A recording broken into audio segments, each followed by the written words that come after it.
In this lesson, we're going to talk about the commercialization of space.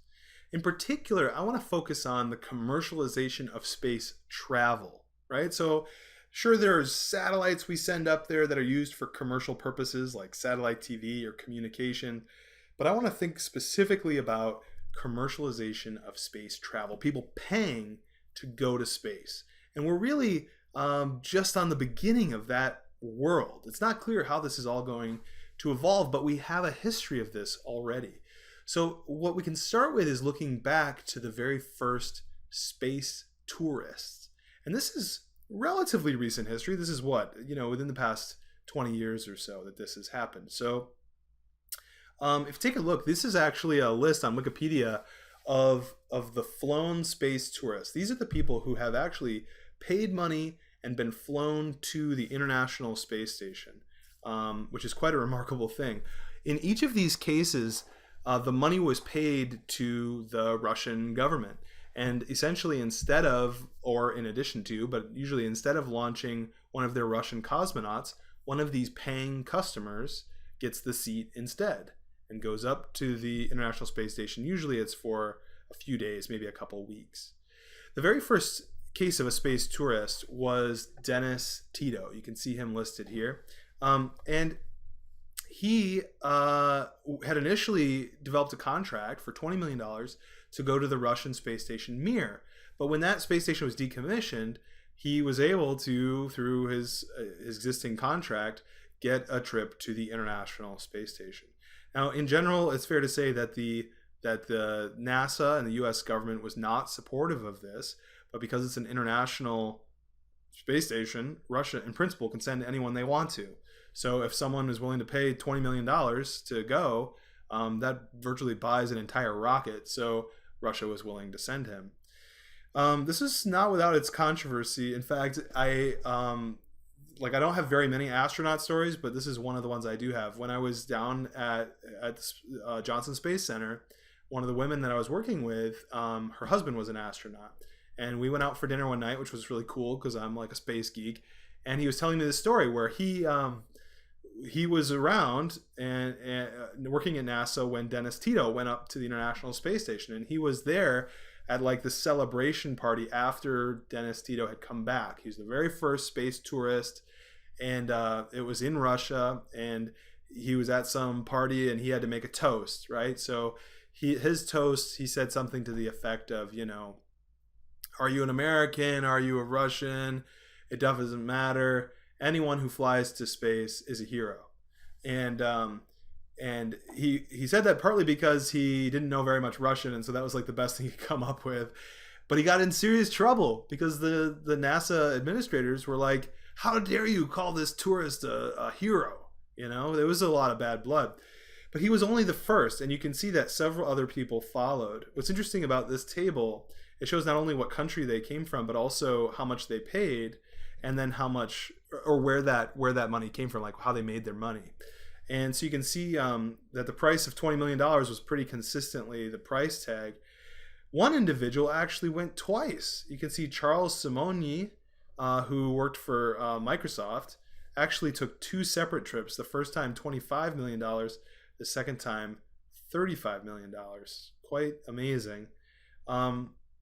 One other little space-related story is actually this last, which apparently the last space tourist to visit the International Space Station was I won't say his name right, but Laliberty.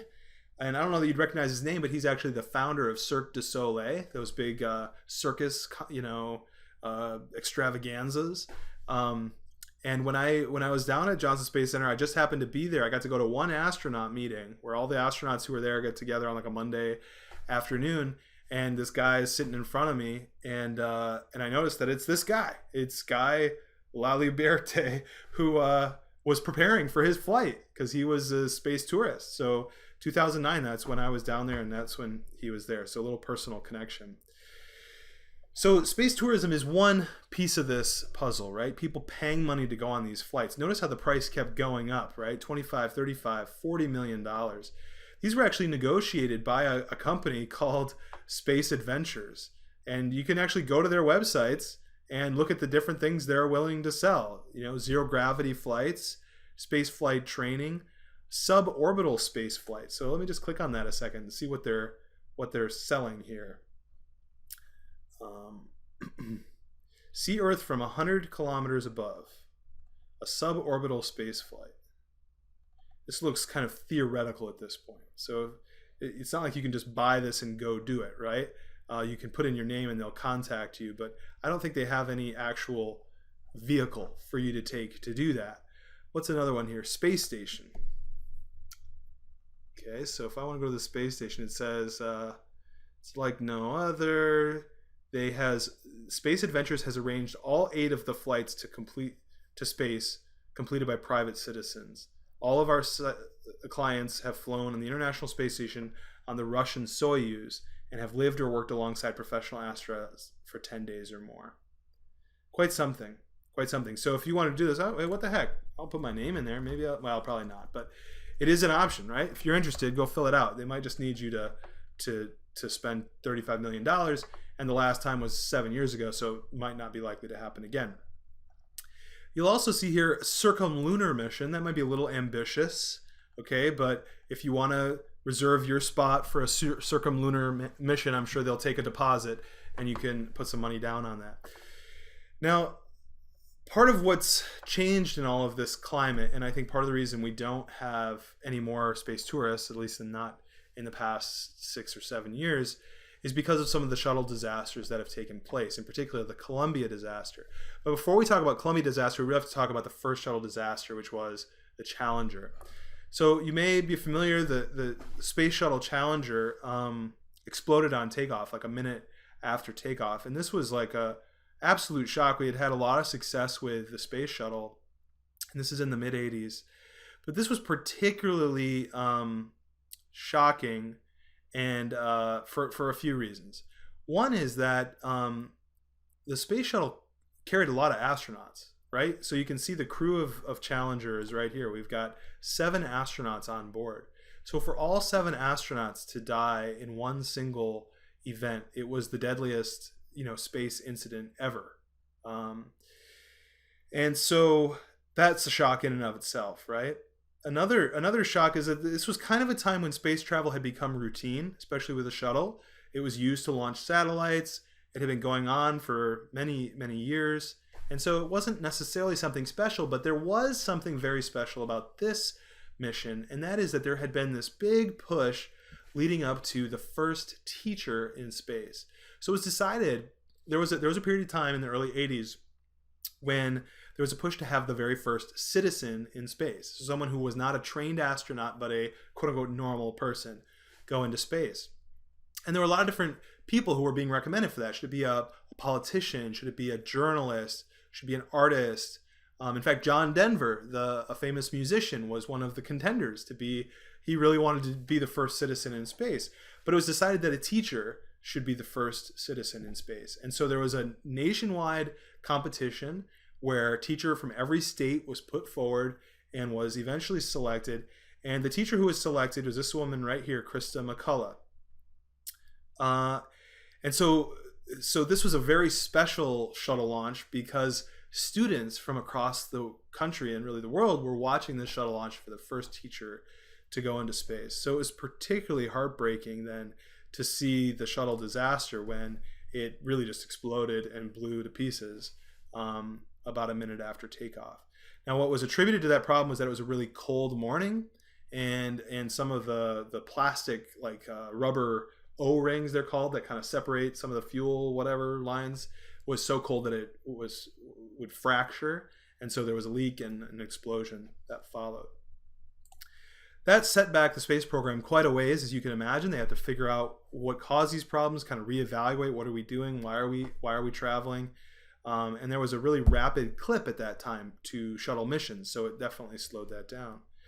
Now, the more recent shuttle disaster was the Columbia disaster, and I distinctly remember this. I was in college, and it was Saturday morning, and I was at home, and I had just gotten out of the shower and put on the TV, and it was like the morning Saturday TV show, and they're like, and then all of a sudden it came on and said, the shuttle is 20 minutes late for its landing.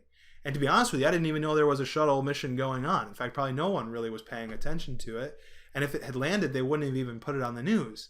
But because it was late, and over the course of the next hour, hour and a half, footage started to come in from Texas and all along the glide path that looked like this. So as the shuttle was re-entering the atmosphere, it somehow had burned up and broke into pieces.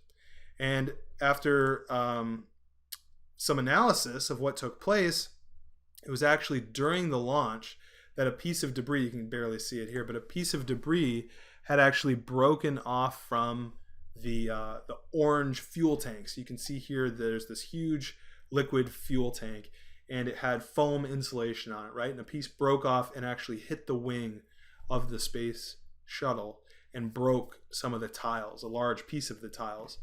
Those black tiles are what protect the shuttle while it's re-entering the atmosphere. So it had this huge hole in its wing as it was re-entering the atmosphere, and there was no way for the astronauts to even see it. And so they didn't stand a chance on re-entry. So that caused some serious problems, and I think in many ways you could look to that event as kind of the end of the shuttle era, right? This debris off the insulation had been a problem, and really in all the shuttle missions, this was the first time it actually caused a major accident. But every shuttle mission that took place after this, they had a complex routine where they would do spacewalks and examine their tile, and it just I think in many ways the shuttle program became prohibitively expensive, and eventually, unfortunately, when the shuttle program was canceled, there was no space vehicle to replace the shuttle. And so even to today, at least when I'm making this video, US astronauts actually fly to space on Russian-made spacecraft. And those Russian spacecraft, the Soyuz, are the same ones they used back in the 70s. So they're using that kind of technology to continue to replenish the International Space Station. Now, why do we talk about this when we talk about commercialization of space?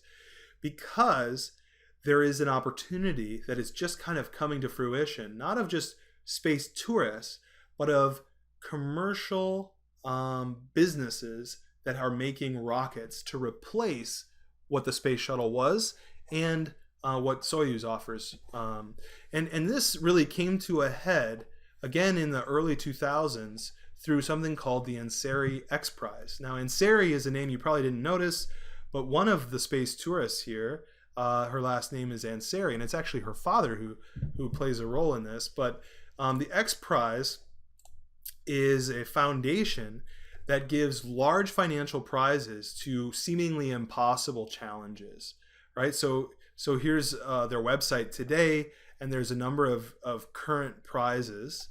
You can actually check out their prizes, like the Artificial Intelligence Prize, the Carbon X Prize, Adult Literacy X Prize, so all different ones, but really the most famous and the first was the Ansari X Prize. And what that was a $10 million prize to any company who could successfully launch a spacecraft above 100 kilometers, okay, so 300,000 feet in the air, and do that twice with the same vehicle in 2 weeks.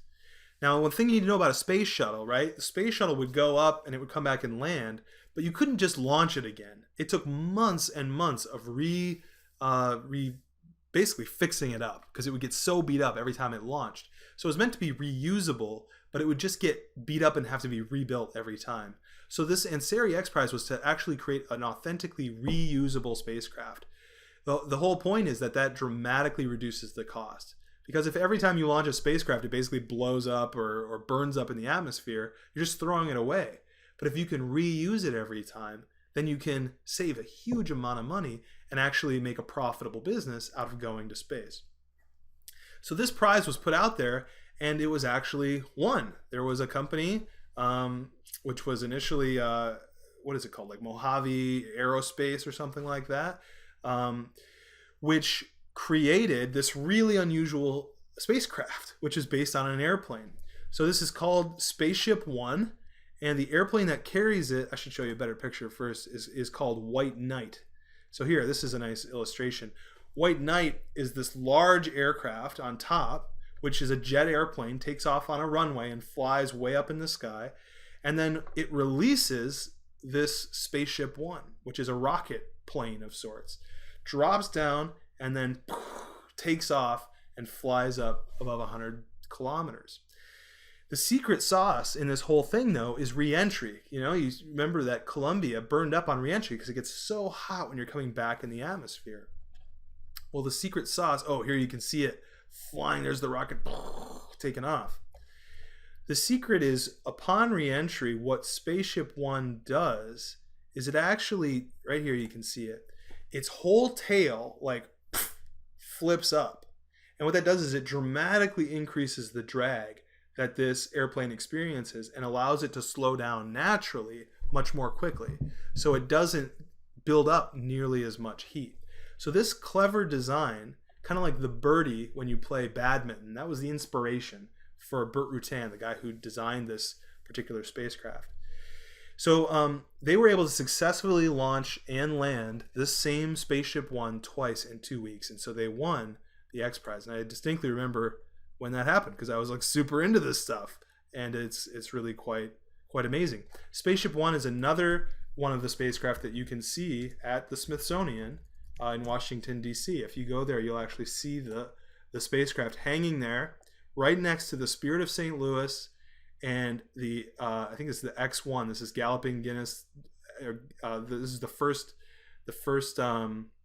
This red plane is the first one that ever broke the speed of sound. So a truly historic spacecraft in the commercial space flight here.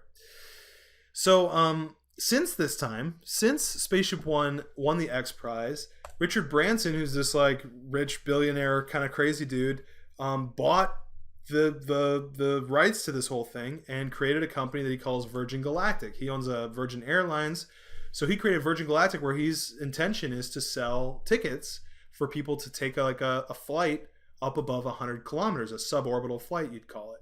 So here's Richard Branson with his thumbs up with his Virgin Galactic, and the challenge now, of course, is to make that a profitable company. So the trick is you need a bigger spaceship. You need to be able to carry more people. You can't just carry 3 people at a time. It's too expensive. And so instead of Spaceship One, what they've designed is Spaceship Two, of course. So here's Spaceship Two. Very similar design. You can see it's carried up by this large aircraft, and then Spaceship Two takes off in the same way. Now you may have noticed that when I just typed in Spaceship Two, the next thing that appears is crash. And so this tells you part of the story, right?